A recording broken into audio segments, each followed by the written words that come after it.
When you're using the wide parallel grip bar, you're going to use the same technique you'd use with a straight bar. The only difference is because it's, as far as that little bit of an angle, it might be difficult to touch your chest depending upon how heavy the weight is. Most likely you're not going to be able to touch your chest. With this bar, we're just trying to go beneath the chin or about chin level. And you're really thinking about keeping your elbows tucked under the bar and think about pulling your elbows towards your back pocket. And remember, you're just keeping a slight angle. Pull downs are going to have a variety of grips that you can use, and every grip will orientate your elbows in a different position.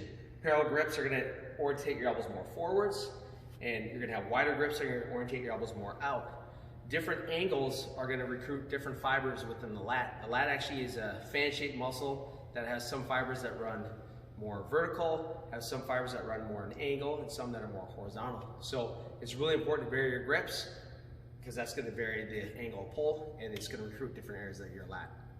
I'm going to teach you how to do a vertical pull down, and this principle will apply for any grip that you use.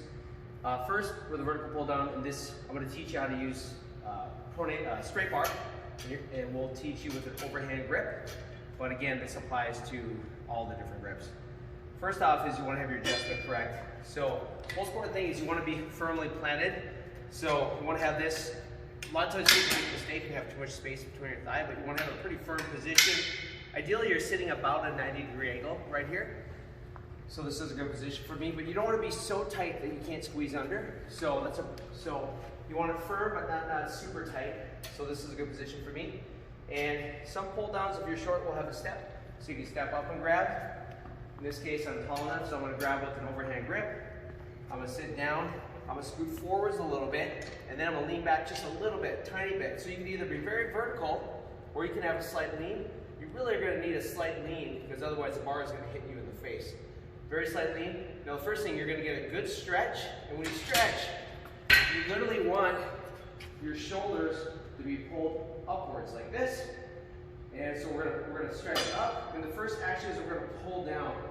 And one thing, sometimes you have to literally practice that. So reaching up, reach up, shoulders go up, and then pull them down. That pulling down motion is super important because that's going to strengthen your lower trapezius, the scapular depressors, and that's going to help to balance out a lot of that upper trap tension that a lot of people get. A lot of people get pain in their necks. You want to have strong little traps for that. So I'm going to take my overhand grip. I'm going to start by letting my shoulder blades be pulled upwards. I'm going to initiate the first motion by pulling my shoulder blades down. Think about pulling your shoulder blades down in your back pocket. And then I'm going to pull all the way to the top of the chest. Slow release up. Always control pull downs. Pull downs are the greatest opportunity to really work on slowing down the motion. There's my stretch. Pull the shoulder blades down. And you can think of this as a 1-2 motion. So motion 1 is right here. Motion 2 is here. And I always teach people to break them into 2 parts. 1, 2. And we get really good at it. You should just be able to do it all together in one motion. When you pull, think about keeping your elbows underneath the bar, and think about pulling your elbows towards your back pocket. And you really we don't want this happening right here. You want to avoid this at all costs.